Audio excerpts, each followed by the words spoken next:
అందరికీ నమస్కారం. రెడీయా? అందరికీ నమస్కారం. నిన్న చివరి విడత ఎన్నికలు ముగిసినాయి. సర్పంచ్ ఎన్నికలు రిజల్ట్ వచ్చేసింది. సర్పంచ్ ఎన్నికల్లో గెలిచిన అభ్యర్థులందరికీ కూడా నేను నమస్కారాలు, శుభాకాంక్షలు తెలియజేస్తున్నా.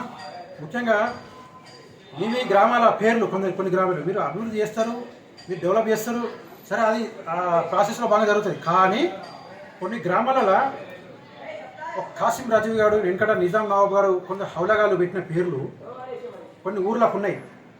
ఖాదర్ ఖాన్ గూడెం అని, కాసిం ఖాన్ పేట అని, బుర్హానియా పేట అని, వన్ బొందపేట, వన్ బొక్కపేట, ఇటువంటి నిజాం హౌలా గారు పెట్టిన పేర్లు ఇంకా ఆ ఊర్లకు ఉన్నాయి, కొన్ని ఊర్లకు ఉన్నాయి. మరి అక్కడ ఉంటురాయి తుర్క ఉద్యోగులు అంటే ఉండలేరు. వాళ్ళు కరీంనగర్, హైదరాబాదు, వన్ బొంద ఇటో వయసు వాళ్ళు స్థిరపడరు, ఆ ఊర్లు ఉండలేరు. కేవలం ఒక్క ఊరు, ఒక్క ఇల్లు, 2 ఇళ్ళు మాత్రమే ఉన్నాయి అక్కడ తుర్కోలే. ఈ 2 ఇళ్ళు ఉన్న కాడ పేరు మాత్రం ఆ ఊరికి వాళ్ళది ఉంది. 2 ఇళ్ళు ఉంటాయి తుర్కోలే, పేరు మాత్రం వాళ్ళది ఉంది. ఆ ఊరి పేరు బుర్హానీపేట ఉన్నది. అక్కడ ఒక్కటే ఇల్లు ఉంటుంది తుర్కోలేదు. ఆ ఊరు మొత్తం హిందువులే, పేరు మాత్రం తుర్కోంది.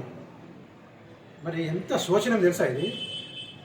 మన ఊళ్ళో ఉత్సవాలు జరుపుకుంటాం, మన శ్రీరామనవమి జరుపుకుంటాం, మన ఉగాది జరుపుకుంటాం, మన సంక్రాంతి జరుపుకుంటాం, మన శ్రీరామనవమి పెద్ద జరుపుకుంటాం. శ్రీరామనవమి ఉత్సవాలు బుర్హానీపేట అని పెడతావా? ఫ్లెక్సీ మీద కానీ, లేకుంటే ఆ ఊరు ఆ బోర్డు మీద కానీ, ఆ గుడికి కానీ శ్రీరాముని పక్కన బుర్హానీపేట పెడతావా? ఎంత దౌర్భాగ్యం ఇది! ఈ సర్పంచులందరికీ నేను సవినయంగా కొడతా ఉన్నా. మీరు వెంటనే మీ గ్రామాలలో తీర్మానాలు చేసుకొని, దయచేసి మీ గ్రామాల్లో ఏ పార్టీ అయినా సరే, అన్ని పార్టీలు, ఏ పార్టీ సర్పంచ్ గెలిచినా మీ గ్రామాల్లో తీర్మానం చేసి కలెక్టర్ పంపించుకొని మీ గ్రామ పేరుని వెంటనే హిందువుగా మార్చాలి. హిందూ పేరు ఒక మంచి హిందూ పేరుగా, ఒక మంచి మన దేవుడు ముక్కోడు దేవుడు ఉన్నారు. మనం మంచి ఒక దేవుని పేరుతో, లేకపోతే మన హిందూ పేరుతో మీ గ్రామాన్ని, మీ గ్రామ పేరు పెట్టుకోండి. తుర్కల పేరును ఆ గ్రామం తొలగించండి. కొన్ని ఊర్లో అయితే ఇప్పటికి కూడా అట్నే ఉన్నాయి. వెంటనే కూడా తుర్కల పేరుతో ఉన్న గ్రామాలను తొలగించాల్సిందే. మన హిందూ పేరుతో ఆ గ్రామాలను పెట్టుకోండి. వచ్చే తరాలకు ఆదర్శంగా నిలవండి.